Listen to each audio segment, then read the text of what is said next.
नमस्कार, मेरा नाम प्रीतम सिंह शेखावत है।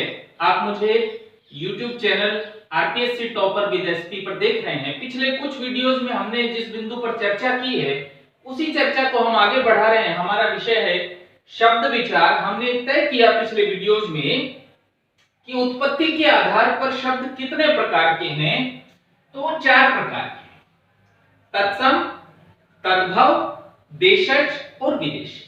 तत्सम और तद्भव शब्दों की हम पूर्व चर्चा कर चुके हैं। आज हम देशज शब्दों के बारे में बातचीत कर रहे हैं। पर देशज शब्दों पर बातचीत करने से पहले कल के वीडियो में जो सवाल आपको पूछा गया है उसका उत्तर मैं बता दे रहा हूं। उर्दू किस भाषा का शब्द है? ये तुर्की भाषा का शब्द है। तुर्की भाषा में उर्दू का अर्थ होता है शाही सेना का पड़ाव, शाही सेना का पड़ाव, शिविर या खेमा। अब उर्दू एक भाषा की तरह स्थापित है, बड़ा समृद्ध उसका साहित्य है। हम आगे बातचीत कर रहे हैं देशज शब्दों पर। पहली बात, देशज शब्द क्या हैं? वे शब्द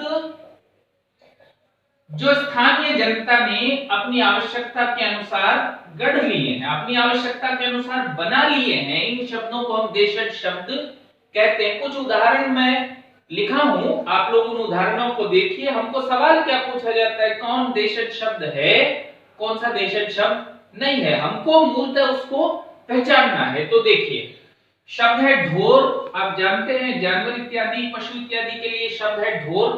शब्द है ढक्कन, ढांचा, बुद्धू, बाप, चम्मच। ये सभी देशज शब्द है। अब इस बारे में बस यही एक फार्मूला काम करेगा कि आप अधिकतम उदाहरण पढ़िए, देखना शुरू करिए। बाजरा, पहले ही आपको बताया स्थानीय लोगों ने जो शब्द गढ़ लिए हैं। राजस्थान की स्थानीय फसल है बाजरा। परवल, ये भी एक सब्जी है। ताला, लुंगी, डोसा, दक्षिण भारतीय शब्द है, एक व्यंजन। माला, एक बात और कि आप जहां से पढ़ रहे हैं, मेरी सिफारिश है कक्षा 9, 10, 11, 12 के लिए जो नवीन हिंदी रचना और व्याकरण पुस्तक है उससे पढ़िए। पुस्तकों में ऐसा लिखा होता है ये स्थानीय शब्द है, द्रविड़ भाषा से लिए गए हैं। कौल, आपको इस बात पर नहीं जाना है, हमको खाली पहचानना है वो देशज शब्द है कि नहीं है। तो देखिए, जैसे मीन, ये शब्द देखिए, घेवर और खिचड़ी दोनों महत्वपूर्ण है, परीक्षाओं में पूछे गए हैं, देशज शब्द हैं। जैसे शब्द है अंगोछा, स्थानीय जनता का आवश्यकता अनुसार बनाया हुआ शब्द ऊधम, जानते हैं शैतानी इत्यादि के लिए शब्द है ऊधम। तो ऊधम एक देशज शब्द है। वैसे ही कुछ शब्द जो अपनी गठन से भाषा ने, क्षेत्रीय जनता ने स्वयं बनाए हैं, उनको देखिए, ऊटपटांग, अजीब को, बेतुकी चीज को हम कहते हैं ऊटपटांग। वैसे ही बड़बड़ाना, चहचहाना, हिनहिनाना, इस तरह के जो शब्द बनाए हैं, जैसे कि शब्द है लहलहाना, इस तरह के सभी शब्द देशज शब्द होंगे। कुछ और शब्दों के बारे में हम बात कर रहे हैं। इससे पहले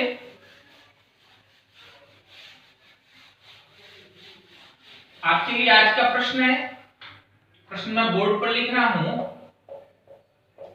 निम्नांकित में से तत्सम शब्द है।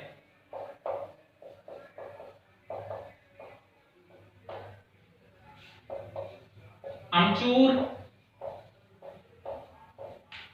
इष्टिका,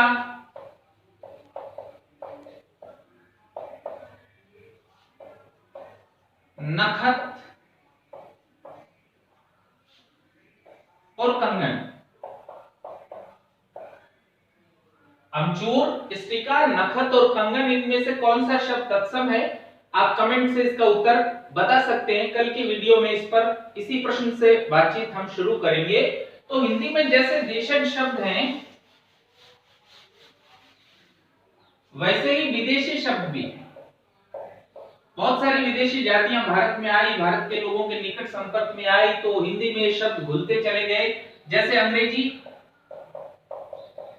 के बहुत सारे शब्द हम बोलचाल में इस्तेमाल करते हैं, हिंदी के साथ मिलाकर इस्तेमाल करते हैं। तो अंग्रेजी के शब्द जो है वो अधिक उन पर मैं नहीं जाऊंगा, क्योंकि ये हमारे पढ़ने लिखने में भी काम आता है अंग्रेजी। तो आप जानते हैं जैसे शब्द है पोस्टमैन, तो आप पहचान जाएंगे अंग्रेजी का शब्द है। हम बात कर रहे हैं दूसरी भाषाओं की, जैसे भाषा है अरबी।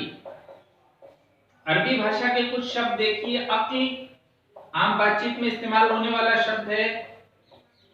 अदालत जैसे शब्द है। तहजीब, एक और शब्द देखिए हलवाई, शादी। इस तरह के शब्द जो बहुत साधारण बातचीत में हम हमेशा इस्तेमाल करते रहते हैं, वो मूलतः अरबी भाषा से है। परीक्षा में आपको इन पर सवाल पूछा जा सकता है। जैसे देखिए पुर्तगाली भाषा से कौन कौन से शब्द हिंदी में हैं। हमने एक पहले वीडियो में भी इस पर चर्चा की थी। अचार, अल्पिन, संतरा, एक जो फल हम प्रयोग कर रहे हैं संतरा, पुर्तगाली भाषा से है। जैसे साबुन, पुर्तगाली भाषा से है। कुछ और भाषा के शब्द देखिए,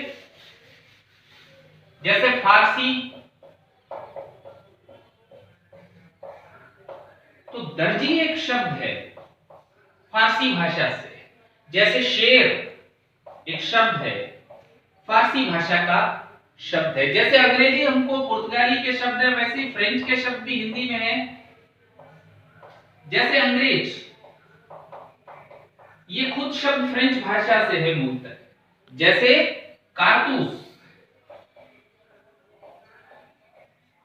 तो आपको इन सभी शब्दों को ठीक समझने के लिए अधिकतम उदाहरण पढ़ने हैं, शब्दों को याद रखना है। कमेंट से अपनी प्रतिक्रियाएं बताइए। सुनने के लिए आपको बहुत बहुत धन्यवाद।